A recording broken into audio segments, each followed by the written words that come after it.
Welcome to Burlap Teachers. Enjoy the video. You start by picking the right hardware, a USB-C NVMe SSD in a USB-capable enclosure. Once you have it, plug the enclosure into the DEC USB-C port and switch to desktop mode. Make sure the SSD shows in files. If not, try a different cable or port. You do this to confirm connectivity before any formatting.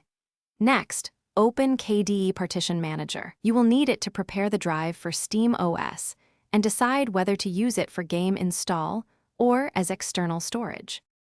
Now format and configure the SSD. Create a GPT table, then add a primary partition. If you want native Steam performance and permissions, choose ext4. For cross-platform file transfers, pick XFAT. Once formatted, mount the partition and note the mount path.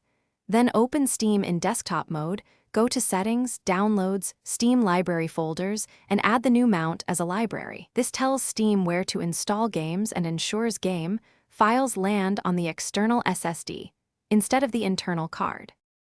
Finish by installing a small game to verify the SSD works as intended. If installation fails, check permissions. Change ownership with sudo chown r yoruser on the mount, and confirm mount options allow writing. Once done, test load times and average temperatures.